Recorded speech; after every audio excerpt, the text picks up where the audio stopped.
Welcome everyone, it's Sherry Carroll for SimonsStamp.com, and today I have a shadow box that I've created by using our petal tipped dies.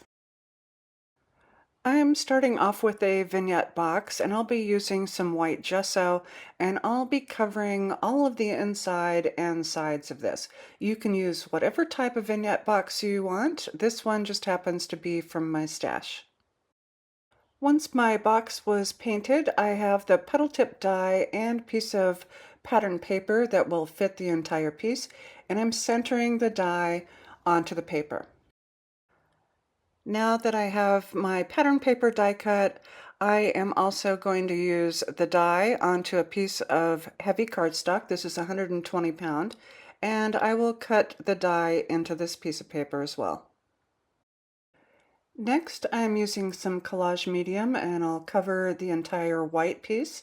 And what I'll be doing is putting these together to create a sturdy thickness for this to sit on top of my vignette box. Once I have those aligned to make really good contact, I'm just using my bone folder to go over the front and back of my papers.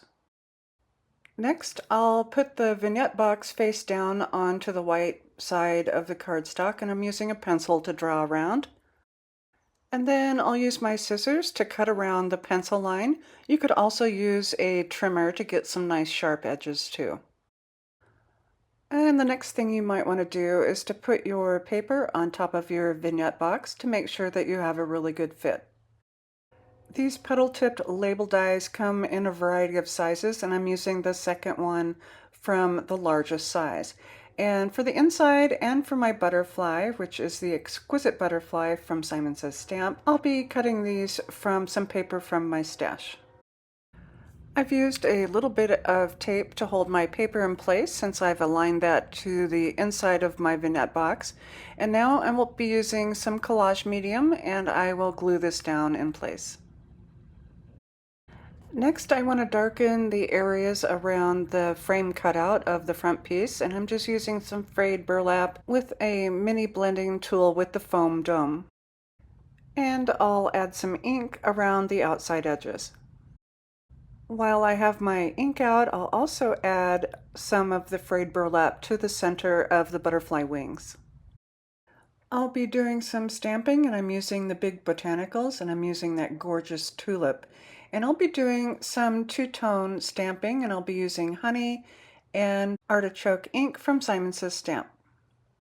I'll be stamping the tulip portion or the blossom first, and I'm using some low-tack tape to mask out the leaf portion, and then I can ink up the stamp with the honey ink.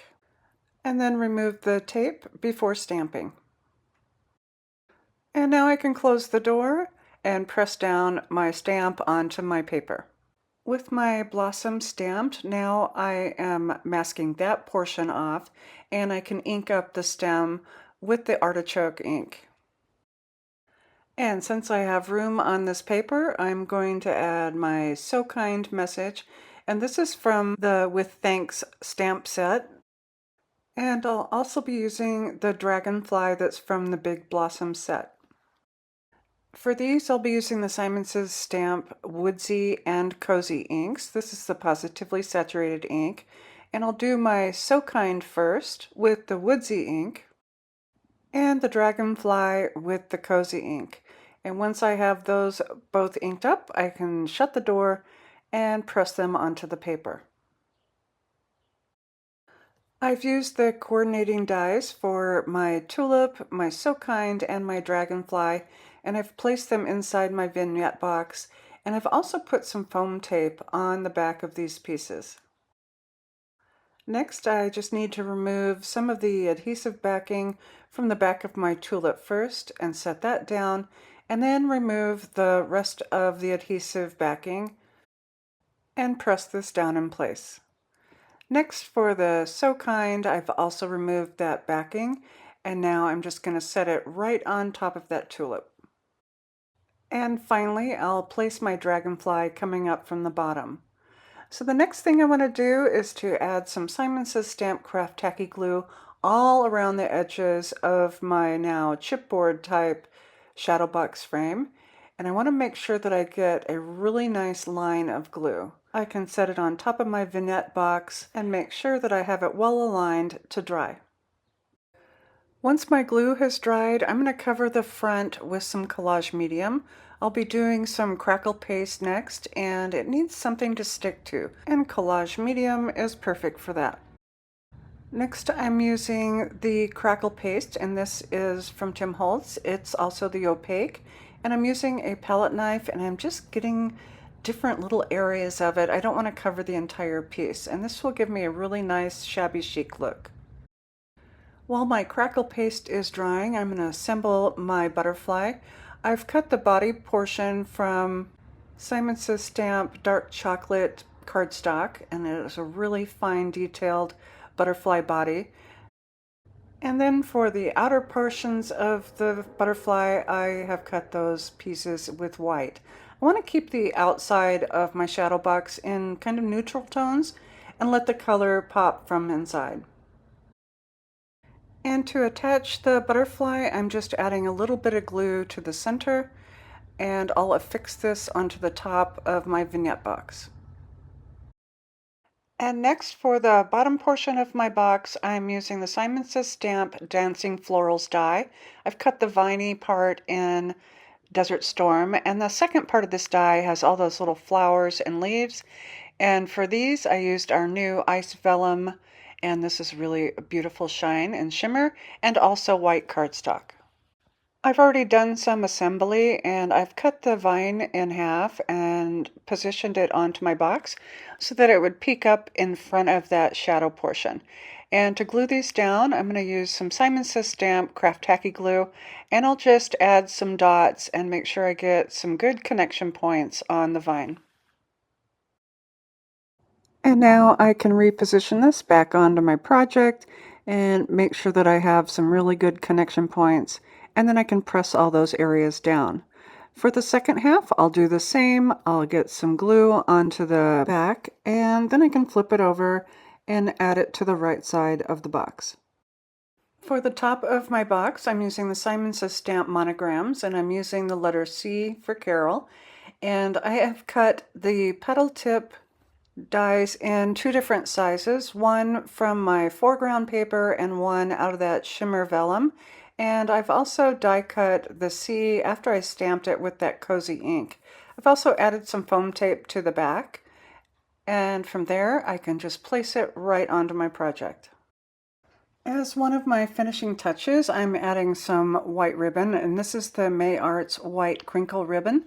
I'm going to cut a length that's long enough to go around the entire piece, and then I will tie this in a square knot, which I've always done as right over left, and then pull it tight, and I put a finger in there, and then I go back in and I do left over right, and pull it tight, and it leaves the smallest knot ever. I'm creating a triple bow, and I want to show you how I do this. So I loop it back and forth to where I have 3 loops on each side, and then I'm going to grab some twine, and this will be the tie piece that I'll put under that other ribbon. You'll see in a second. So I'm just going to snip off a small amount. And then with a longer piece, I'll do the same thing where I have 3 loops on each side of that twine. And now I'm going to put this in on top of my white ribbon, and I'm going to pull those tweezers out, place it on top, make sure I have everything all straightened out, and then I can put my tweezers back in to hold it in place until I'm ready to tie it. So with that one piece that I've already cut, I'm just going to feed this underneath the ribbon right at the knot. And I'll set my bundle with the tweezers on top, and I'll just tie a knot, making sure that I have everything centered.